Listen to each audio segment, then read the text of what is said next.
അസ്സലാമു അലൈക്കും dear friends. ഇന്നത്തെ നമ്മുടെ സ്പെഷ്യൽ നിങ്ങൾ ആരും ഇതുവരെയും ട്രൈ ചെയ്ത് നോക്കിയിട്ടില്ലാത്ത ഒരു അടിപൊളി വെറൈറ്റി റെസിപ്പിയാണ്. നമ്മുടെ ഈ വീഡിയോ കണ്ടുകൊണ്ടിരിക്കുന്ന സമയത്ത് നിങ്ങൾക്ക് ഇഷ്ടപ്പെടുകയാണെങ്കിൽ ഒന്ന് ലൈക്ക് ചെയ്തേക്കണേ. അതുപോലെ തന്നെ നമ്മുടെ ഈ ചാനൽ ആദ്യമായിട്ട് കാണുന്നവരും ഇതുവരെയും സബ്സ്ക്രൈബ് ചെയ്യാത്തവരും പ്ലീസ് ഒന്ന് സബ്സ്ക്രൈബ് ചെയ്തേക്കണേ. ഞാനിടുന്ന വീഡിയോസ് ഉടനടി കിട്ടുന്നതിനായി സബ്സ്ക്രൈബ് ബട്ടന്റെ തൊട്ടടുത്ത് കാണുന്ന ബെല്ലൈക്കൺ കൂടി ക്ലിക്ക് ചെയ്തിട്ട് ഓൾ എന്ന ഓപ്ഷൻ എനേബിൾ ചെയ്യാനും മറക്കല്ലേ. ആദ്യം തന്നെ ഇതിനായിട്ട് ഞാനിവിടെ 700 ഗ്രാം ബേബി പൊട്ടറ്റോസ് ആണ് എടുത്തിട്ടുള്ളത്. നല്ലതുപോലെ കഴുകി വൃത്തിയാക്കി എടുത്തതിന് ശേഷം ഇതുപോലെ വെള്ളം തെളിഞ്ഞു വരുന്നത് വരെ നല്ലതുപോലെ ചെളിയും മണ്ണും ഒക്കെ കഴുകി വൃത്തിയാക്കി എടുക്കണം. അങ്ങനെ വൃത്തിയാക്കി എടുത്തിട്ടുള്ള 700 ഗ്രാം ഉരുളക്കിഴങ്ങാണ് എടുത്തിട്ടുള്ളത്. ഉരുളക്കിഴങ്ങ് ബേബി പൊട്ടറ്റോസ്. ഇനി ഇത് വെള്ളത്തിൽ നിന്ന് നമുക്ക് എടുത്ത് മാറ്റിയതിന് ശേഷം ഇത് ഒന്ന് നീളത്തിലൊന്ന് കട്ട് ചെയ്തെടുക്കാം. ഇത് തൊലിയോട് കൂടി തന്നെയാണ് കട്ട് ചെയ്തെടുക്കുന്നത്, തൊലി മാറ്റേണ്ട ആവശ്യമില്ല. ബേബി പൊട്ടാറ്റോസ് ഒക്കെ ഇതുപോലെ ഒന്ന് കട്ട് ചെയ്തെടുത്തിട്ടുണ്ട്. ആദ്യം രണ്ടായിട്ട് മുറിക്കുക, എന്നിട്ട് ഈ ഒരു കനത്തിൽ കട്ട് ചെയ്തെടുക്കുക. ഇനി കട്ട് ചെയ്ത് വെച്ച ബേബി പൊട്ടാറ്റോസ് ഒന്ന് വേവിച്ചെടുക്കണം. അതിന് വേണ്ടിയിട്ട് കുറച്ച് വെള്ളം തിളപ്പിക്കാൻ വെച്ചിട്ടുണ്ട്. ഒരു പാത്രത്തിൽ 1.5 ലിറ്റർ വെള്ളം എടുക്കുക. എന്നിട്ട് ഇതിലേക്ക് 1 ടേബിൾ സ്പൂൺ ഉപ്പിട്ട് കൊടുക്കുക. നന്നായിട്ടൊന്ന് തിളക്കട്ടെ. തിളച്ചുകൊണ്ടിരിക്കുന്ന വെള്ളത്തിലേക്ക് ഉരുളക്കിഴങ്ങ് ഇട്ട് കൊടുക്കുക.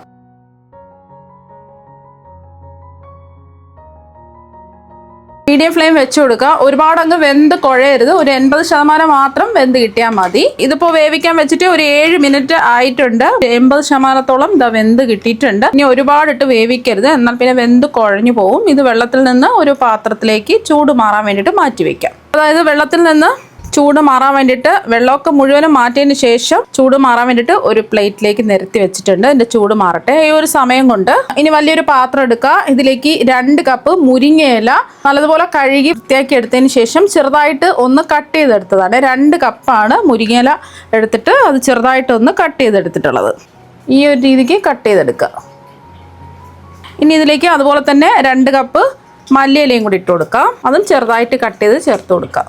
ഇനി ഒരു 1/4 കപ്പ് കറിവേപ്പിലയും ചെറുതായിട്ട് കട്ട് ചെയ്തെടുത്തതാണ്. ഇതെല്ലാം കഴുകി വൃത്തിയാക്കി എടുത്തതിന് ശേഷമാണ് ചെറുതായിട്ട് കട്ട് ചെയ്തെടുത്തിട്ടുള്ളത്. ഇനി ഇതിലേക്ക് 1 ടേബിൾ സ്പൂൺ ഇഞ്ചി ഗ്രേറ്റ് ചെയ്തെടുത്തതാണ്. ചതച്ചെടുക്കുകയോ അല്ലെങ്കിൽ ഗ്രേറ്റ് ചെയ്തെടുക്കുകയോ ചെയ്യുക. നമ്മളിതിൽ വെളുത്തുള്ളിയൊന്നും ചേർക്കുന്നില്ല, ഇഞ്ചിയാണ് കൂടുതലായിട്ടും ചേർത്ത് കൊടുക്കുന്നത്. ഇനി ഇതിലേക്ക് നമ്മൾ ചേർത്ത് കൊടുക്കുന്നത് 4 പച്ചമുളക് ചെറുതായിട്ട് കട്ട് ചെയ്താണ് ചേർത്ത് കൊടുക്കുന്നത്. എരിവില്ലാത്ത പച്ചമുളക് ആയതുകൊണ്ടാണ് 4 എണ്ണം എടുത്തിട്ടുള്ളത്. എരിവുള്ള പച്ചമുളകാണെന്നുണ്ടെങ്കിൽ 2 എണ്ണം ഒക്കെ എടുത്താൽ മതിയാവും. അവരവരുടെ എരിവിനനുസരിച്ചിട്ടുള്ള പച്ചമുളക് ചേർത്ത് കൊടുക്കാം. ഇതിലേക്ക് കുറച്ച് പൊടി ഐറ്റംസ് ചേർത്ത് കൊടുക്കാം. 1/2 ടീസ്പൂൺ മഞ്ഞൾപ്പൊടി, 1 ടീസ്പൂൺ മല്ലിപ്പൊടി, 1 ടീസ്പൂൺ മുളക് പൊടി, സാധാരണ എരിവുള്ള മുളക് പൊടിയാണ്. ഇനി 1 ടീസ്പൂൺ ചെറിയ ജീരകം, അതുപോലെ തന്നെ 1 ടീസ്പൂൺ വലിയ ജീരകം.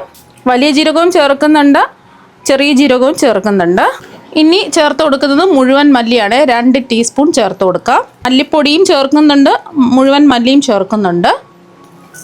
ഇനി ഇതിലേക്ക് 1 ടീസ്പൂൺ വലിയ ജീരകം പൊടിച്ചതും കൂടി ചേർത്ത് കൊടുക്കാം. ഇനി ഇതിലേക്ക് ഒരു നാരങ്ങയുടെ പകുതി നാരങ്ങ കുരുവെല്ലാം മാറ്റിയതിന് ശേഷം പിഴിഞ്ഞൊഴിച്ചു കൊടുക്കാം. ചാട്ട് മസാല ഉണ്ടെന്നുണ്ടെങ്കിൽ 1 ടീസ്പൂൺ ചാട്ട് മസാല ചേർത്ത് കൊടുക്കുക. ചാട്ട് മസാല ഇല്ലാന്നുണ്ടെങ്കിൽ നാരങ്ങ നീര് ചേർത്ത് കൊടുക്കുക. ഇനി ഇതെല്ലാം കൂടിയിട്ട് കൈ വെച്ച് നന്നായിട്ടൊന്ന് മിക്സ് ചെയ്തെടുക്കുക. അപ്പോൾ അതൊന്ന് മിക്സ് ചെയ്തെടുത്തതിന് ശേഷം ഇതിലേക്ക് നമ്മൾ ഉപ്പ് ചേർത്തിട്ടില്ല, 1 ടീസ്പൂൺ ഉപ്പും കൂടി ചേർത്തിട്ട് നന്നായിട്ടൊന്ന് മിക്സ് ചെയ്തെടുക്കാം. നമ്മൾ നല്ലോണം മിക്സ് ചെയ്ത് ഈ ഇല എല്ലാം ഒന്ന് വാടി കിട്ടണം, അതുവരെ ഒന്ന് മിക്സ് ചെയ്തെടുക്കുക കൈ വെച്ചിട്ട്.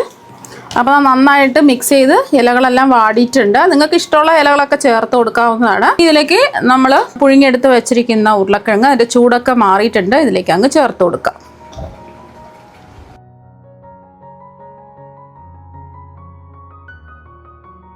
ഉരുളക്കിഴങ്ങ് കൂടെ ചേർത്തിട്ട് ഒന്ന് മിക്സ് ചെയ്തെടുക്കാം. ഉരുളക്കിഴങ്ങിൽ ഉപ്പ് ചേർത്തിട്ടാണ് വേവിച്ചെടുത്തിട്ടുള്ളത്, അതുകൊണ്ട് കുറച്ച് 1 ടീസ്പൂൺ ഉപ്പേ ചേർത്ത് കൊടുത്തിട്ടുള്ളൂ. അപ്പോൾ അത് ഉരുളക്കിഴങ്ങുമായിട്ട് ഒന്ന് മിക്സ് ചെയ്തെടുത്തു. ഇനി ഇതിലേക്ക് 1 കപ്പ് കടലമാവ് ചേർത്ത് കൊടുക്കാം.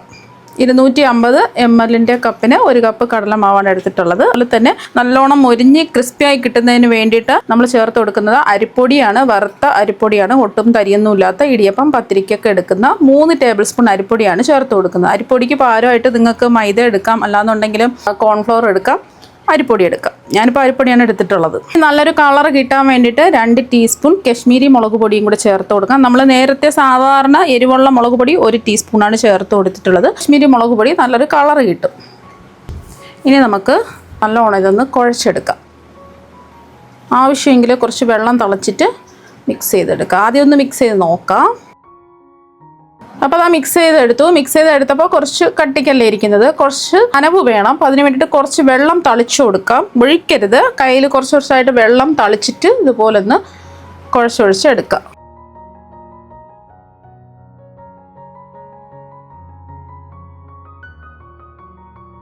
അപ്പോൾ ഒന്ന് മിക്സ് ചെയ്തെടുത്തു. അപ്പോൾ കുറച്ച് കടലപ്പൊടിയുടെ കുറവുണ്ട്, ഒരു 2-3 ടേബിൾ സ്പൂൺ കടലപ്പൊടിയും കൂടി ചേർത്ത് കൊടുക്കാം.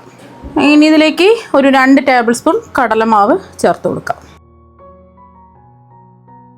അപ്പോൾ കടലപ്പൊടിയും കൂടി ചേർത്തിട്ട് ഒന്ന് മിക്സ് ചെയ്തെടുക്കാം. നമുക്ക് ഉരുട്ടിയെടുക്കാൻ പാകത്തിനായി കിട്ടണം.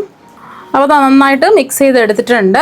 നമ്മൾ ഉരുളക്കിഴങ്ങ് ഒരുപാട് വെന്ത് പോയിട്ടുണ്ടെന്നുണ്ടെങ്കിൽ നമ്മൾ മിക്സ് ചെയ്ത സമയത്ത് ഉരുളക്കിഴങ്ങെല്ലാം പൊടിഞ്ഞു പോകും. ഇപ്പോൾ മുഴുവനായിട്ട് തന്നെ ഇതാ കിടപ്പുണ്ട്. ഇനി കൈ ഒന്ന് കഴുകി വൃത്തിയാക്കി എടുക്കുക. എന്നിട്ട് കുറച്ച് എണ്ണ തടവിയതിന് ശേഷം കുറച്ചായിട്ട് മിക്സ് എടുക്കുക.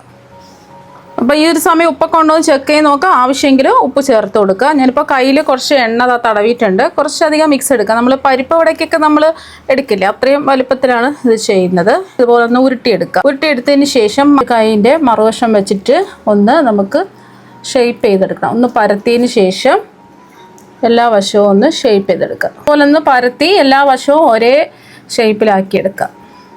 അപ്പോൾ ഇതുപോലെ ബാക്കിയെല്ലാം നമുക്ക് റെഡിയാക്കി എടുക്കാം. അപ്പോൾ അതെല്ലാം ഉരുട്ടി പരത്തി ഷേപ്പ് ചെയ്തെടുത്തിട്ടുണ്ട്. ഇനി ചൂടായി കിടക്കുന്ന എണ്ണയിലേക്ക് ഓരോന്നായിട്ട് ഇട്ട് കൊടുക്കുക.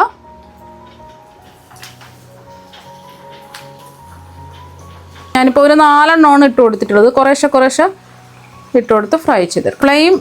മീഡിയം ഫ്ലെയിം വെച്ച് കൊടുക്കുക. ഉള്ളൊക്കെ നല്ലോണം ഒന്ന് വെന്ത് മൊരിഞ്ഞ് വരണം.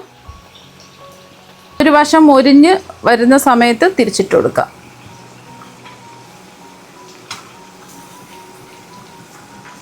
ഈ വശവും ഒന്ന് മൊരിഞ്ഞ് വരണം. 2 വശവും നല്ലോണം മൊരിഞ്ഞിട്ടുണ്ട്.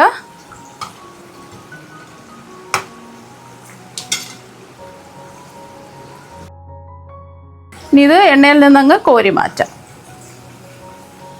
അപ്പോൾ അതെല്ലാം ഫ്രൈ ചെയ്ത് എടുത്തിട്ടുണ്ട്. അപ്പോൾ നല്ല അടിപൊളി ടേസ്റ്റാണ്, കഴിക്കാൻ വേണ്ടിയിട്ട് നല്ല ക്രിസ്പി ആയിട്ടാണ് ഇരിക്കുന്നത്. അപ്പോൾ ബേബി പൊട്ടാറ്റോസ് ഒക്കെ കിട്ടുന്ന സമയത്ത് ഇതുപോലെ ഒരു പ്രാവശ്യം ഒന്ന് തയ്യാറാക്കി നോക്കുക. ഇതിൻ്റെ പുറമൊക്കെ നല്ല ക്രിസ്പി ആയിട്ടാണ് ഇരിക്കുന്നത്. ഇതൊന്ന് കട്ട് ചെയ്ത് കാണിച്ചു തരാം.